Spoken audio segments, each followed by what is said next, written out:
benar karena Allah, bukan sekedar menghasilkan produk pengetahuan yang bermaslahat, namun juga menghadirkan percepatan ilmu yang dahsyat. Nah, bikin status.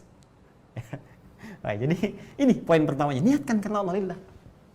Karena itu silahkan cek, demi Allah saya katakan, silahkan cek ulama-ulama terdahulu, ulama-ulama klasik, baik yang bergerak di bidang syariat yang kita kenal, ya, Al-Imam misalnya Abu Hanifah, Al-Imam Malik, Imam Syafi'i, ya, Imam Ahmad bin Hanbal rahimahumullahu jami'an.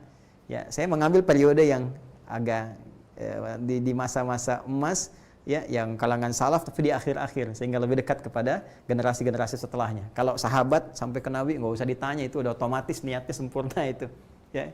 Insya Allah sempurna, karena itu di ilmu hadis al-ashab kulluhum udul, semua sahabat tuh kategorinya adil semua, karena niat baiknya luar biasa, tak tergambarkan, ya. Sedang nggak butuh aja bisa ngasih orang. Wa yu'thiruna ala anfusihim walau kana bihim khassasah, di Quran surah 59 itu ayat 9 sampai 10, itu kan dahsyat. Tapi generasi setelahnya ini yang mau saya sampaikan, dengan niat yang sangat luar biasa, baik di ilmu syariat ataupun di ilmu umum yang punya produk-produk yang abadi sampai dengan kini. Ya, Ibnu Sina, Al-Kindi, Al-Farabi, Al-Khawarizmi, ya, Al-Battani, Jabir bin Hayyan dan seterusnya, produknya bahkan sampai kini memberikan maslahat bagi kehidupan manusia di muka bumi. Apa yang mereka lakukan sejak awal ini membangun semua persepsi ilmunya didasari dengan niat yang tertancap kuat, mengakar di jiwa mereka, menjulang ke langit, yang mereka niatkan hanya untuk Allah saja, untuk ibadah. Ini keperluannya. Jangan takut ya, kalau niat kita sudah ibadah, dunia pasti ikut. Tidak sebaliknya. Karena itu kata Ibnu Qayyim al-Jauziyah, menghadapi dunia itu jangan diikuti. Kalau dunia itu dikejar seperti bayangan, nggak akan pernah kita dapati, nggak akan pernah kita lampaui. Ayo besok kalau nggak percaya kejar bayangan tuh, balapan lari sama bayangan. Anda capek sendiri, ya. Maka bagaimana caranya? Berbalik, tinggalkan, maka bayangan akan mengikuti. Pun demikian, ketika kita niatkan semua apa yang kita kerjakan dari pengetahuan sejak mulai di bangku sekolah, niatkan lillah, niatkan untuk berkhidmat dalam kebaikan. Niat karena Allah itu satu punya nilai ibadah, yang kedua punya nilai-nilai kebaikan. Nanti Allah akan bimbing ilmu kita menjadi maslahat, jadi manfaat. Ya, itu bedanya, ada berkahnya. Ya, ziyadatul khair, bertambah nilai kebaikannya. Dari mulai tingkat sekolah sampai ke kampus, Anda belajar di kampus manapun, silahkan, di kampus umum gak ada masalah. Anda belajar fisika, matematika, kimia, biologi, ya, apapun Anda bisa pelajari. Nanti setelah Anda lulus dari itu semua, ketika niat Anda benar, Allah akan berkenan membimbing dengan ilmu itu melahirkan karya-karya yang bermanfaat. Anda seorang arsitek, bikin bangunan-bangunan yang bermanfaat. Ya, selain rumah ibadah, bikin kantor-kantor yang baik. Nanti insting itu akan dibimbing oleh Allah. Anda nggak akan mungkin menerima proyek-proyek yang buruk, mustahil. Ya, Anda belajar dengan benar, niatnya karena Allah, tiba-tiba Anda bangun tempat-tempat maksiat, itu mustahil. Hati Anda akan berontak. Ya, hati kita akan berontak, mustahil. Ya, ini tuh poinnya. Pun demikian, Anda belajar ilmu hukum, belajar ilmu ekonomi, ya, politik dan sebagainya, itu akan terbawa suasana itu. Ketika benar niatnya, arahnya pasti akan baik. Mustahil orang belajar ilmu hukum, kemudian niatnya benar karena Allah, dia ikuti dan dia iringi dengan ketakwaan kepada Allah, mustahil akan menyimpang dari kaidah-kaidah kebenaran, itu mustahil. Di ekonomi demikian, apalagi dalam ilmu syariat. Karena hati-hati, penyimpangan bisa terjadi bukan hanya dalam ilmu umum, dalam ilmu syariat pun bisa terjadi. Betapa banyak orang-orang belajar ilmu-ilmu tertentu, bahkan dalam konteks syariat bisa keliru, bisa fatal dan bisa salah. Ya, bahkan para ulama mengidentifikasi sejak dulu, ini bisa menyimpang, bahkan dari sisi pembelajaran ilmu agama. Ya, itu bisa dibuktikan. Ya, ini niat. Ini tidak mudah teman-teman sekalian. Ya, bahkan saya juga mohon didoakan ya. Mohon dengan sangat didoakan para ustadz, para kiai, para habaib, ya, ulama-ulama kita, ya, baik yang personal maupun tergabung di komunitas, ya, di ormas, baik MUI atau ormas-ormas tertentu, doakan, karena nggak mudah pelihara niat ini.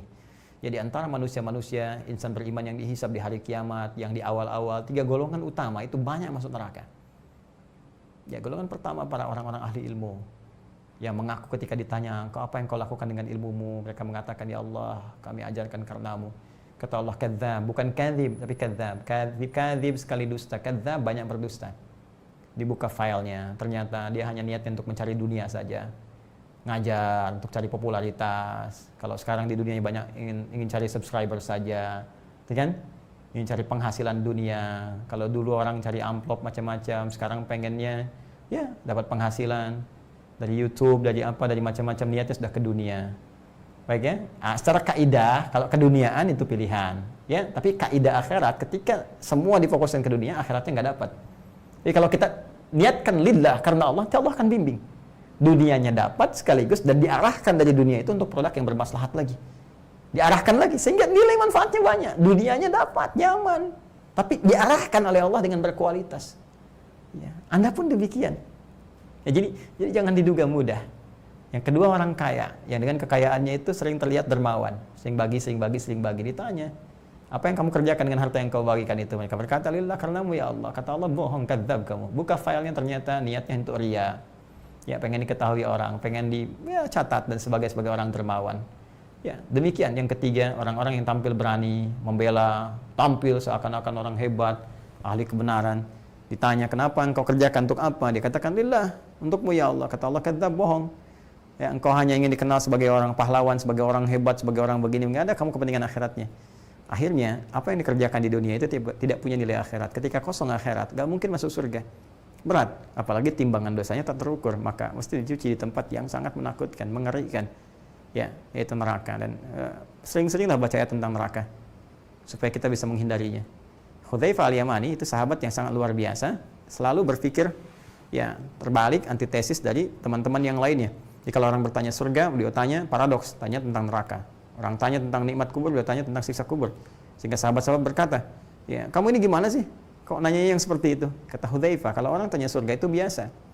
Ya, ngamalkannya biasa. Tapi kalau nggak tahu lubangnya, nggak tahu jerat nerakanya, besar kemungkinan bisa terpeleset. Maka aku tanyakan itu untuk menghindari ya. Maka rumus ini bisa kita pakai. Ya, sering baca ayat surga bagus untuk motivasi, tapi sering-sering juga baca ayat tentang neraka.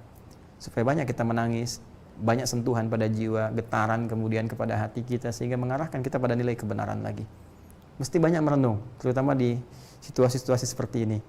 Ya, boleh jadi Allah berkehendak untuk mengembalikan kita pada fitrah yang benar itu, pada fitrah yang lurus, untuk kembali kepada Allah. Disadarkan, kamu ini sehebat apa, sekuat apa sih? Makhluk kecil aja nggak bisa kamu tangani, terus kamu ingin hebat, merasa lebih hebat daripada Allah, merasa lebih hebat daripada ketentuan-ketentuan Allah. Ya, nilai-nilai kebaikan nggak tampak dalam dirimu. Kalau dengan yang kecil aja kamu belum bisa mengatasi, lantas di mana keangkuhanmu? Kamu masih ingin angkuh? Ya. Nah, hal-hal demikian penting untuk kita rasapi sehingga kita kembali kepada Rabbul Izzah. Saat seseorang berada di titik yang seperti itu, kembali kepada Allah, maka disitulah rahmat akan diturunkan oleh Allah Subhanahu wa taala.